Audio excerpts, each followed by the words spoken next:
ఇక్కడ నేను 1 KG perfect అయిన బ్రౌనీ రెసిపీ ఎలా తయారు చేసుకోవాలో చూసేద్దామండి. ఫస్ట్ టైమే మీరు చేస్తున్నట్లయితే చాలా ఈజీగా వస్తుందండి మీకు కూడా.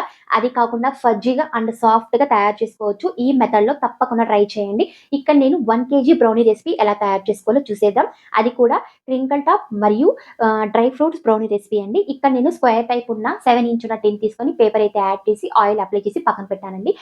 ఇక్కడ నేను డార్క్ కాంపౌండ్ చాక్లేట్ తీసుకున్నానండి. తర్వాత అన్‌సాల్టెడ్ బటర్ అన్నమాట. ఇక్కడ నేను పైనైతే గ్రామ్స్‌తో చూపించానండి. ఆయిల్ అయితే 58 గ్రామ్స్ అంతా యాడ్ చేసి డబుల్ బాయిల్ మెథడ్‌లో ఈ విధంగా తీసుకొని మనం మెల్ట్ చేసుకోవాలండి. ఆయిల్, బటర్ మరియు చాక్లేట్‌ని ఇలా మెల్ట్ చేసుకొని పక్కన పెట్టుకోవాలండి. ఇప్పుడు ఒక బౌల్ తీసుకొని ఇందులో అయితే నేను 4 ఎగ్స్ అయితే యాడ్ చేస్తున్నానండి. ఈ విధంగా యాడ్ చేసి బాగా విస్కర్ సహాయంతో కలుపుకోవాలండి.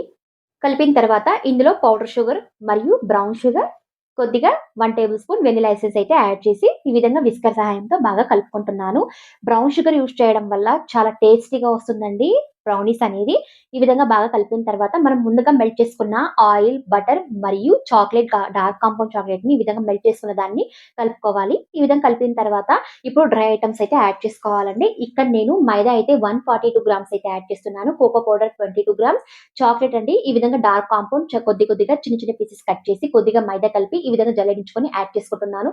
మధ్య మధ్యలో చాలా టేస్టీగా ఉంటుందండి. ఈ విధంగా యాడ్ చేసుకోవడం వల్ల చూడండి ఈ విధంగా కట్ అండ్ ఫోల్డ్ మెథడ్‌లో కాకుండా మనం విస్కర్ సహాయంతో ఈ విధంగా కలుపుకున్నట్లయితే చాలా ఈజీగా మనకు మిక్స్ అయిపోతుంది. మిక్స్ చేసుకున్న తర్వాత మనం ముందుగా తయారు చేసుకున్న స్క్వేర్ టిన్‌ని అంటే ఆయిల్ అప్లై చేసి బటర్ పేపర్ ఈ విధంగా యాడ్ చేసి అప్లై చేసుకున్నాం కదండీ! టిన్ తీసుకొని బటర్‌నైతే యాడ్ చేసుకోవాలి. మిడిల్‌లో అయితే చూడండి ఇదైతే పర్ఫెక్ట్ అయిన బ్రౌనీ రెసిపీ అండి. ఈ విధంగా తయారు చేసుకున్నట్లయితే చాలా పర్ఫెక్ట్‌గా వస్తుంది. మనకు ఎక్కడ గాని ఫాల్ట్ కాకుండా చూడండి ఈ విధంగా చక్కగా మనం ట్యాప్ చేసుకొని కిందకైతే ముందుగానే మనం ప్రీ హీట్ చేసుకోవాలండి. 5 మినిట్స్ ముందుగానే. ఇక్కడ నేను డిగ్రీస్ అయితే 160 డిగ్రీస్ బోత్ రాడ్స్ పెట్టుకుంటున్నాను.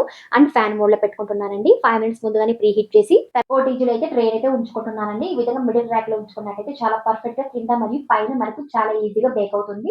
చూడండి ఇక్కడ నేను టైమర్ అయితే 30 మినిట్స్ వరకు పెట్టుకుంటున్నానండి. ఈ విధంగా హీట్ చేసుకున్నట్లయితే చాలా పర్ఫెక్ట్‌గా వస్తుంది. ఇక్కడ నేను డ్రై ఫ్రూట్స్ తీసుకున్నానండి. కాజు, బాదం మరియు వాల్‌నట్, కిస్మిస్ ఈ విధంగా తీసుకొని చూడండి ఇలాంటి కట్టర్‌తో చాలా ఈజీగా డ్రై ఫ్రూట్స్ అయితే చాప్ చేసుకున్నానండి. చూడండి చాలా చక్కగా తయారు చేసుకున్న తర్వాత ఇక్కడ నేను డార్క్ కాంపౌండ్ అయితే ఒక పీస్ తీసుకున్నానండి. ఈ విధంగా మెల్ట్ చేసుకోవాలి. మనం పైన సిరప్ పోసుకోవాలి కాబట్టి కొద్దిగా పాలైతే యాడ్ చేసి డబుల్ బాయిల్ మెథడ్‌లో ఈ విధంగా మనం ముందుగా తయారు చేసుకున్నాం కదండీ ఫస్ట్‌లో ఆ విధంగా తయారు చేసుకొని మెల్ట్ చేసి పెట్టుకోవాలి. ఇప్పుడు పైపింగ్ బ్యాగ్ తీసుకొని ఈ విధంగా సిరప్‌నైతే అందులో పోసుకొని ఇప్పుడు మనం తయారు చేసుకున్న ఈ బ్రౌనీనైతే బాగా ఆరిన తర్వాత బయటకి ఈ విధంగా స్పాచులా సహాయంతో తీసుకొని పైనైతే చాక్లేట్ సిరప్‌ని యాడ్ చేసుకుంటున్నానండి. గార్నిషింగ్ అయితే సైడ్స్‌లో డ్రై ఫ్రూట్స్ అండి. అంతే అండి పర్ఫెక్ట్ అయిన ఫజ్జీ అయిన బ్రౌనీ రెసిపీ. 1 కేజీ బ్రౌనీ అయితే 900కి అయితే నేను సేల్ చేస్తున్నానండి.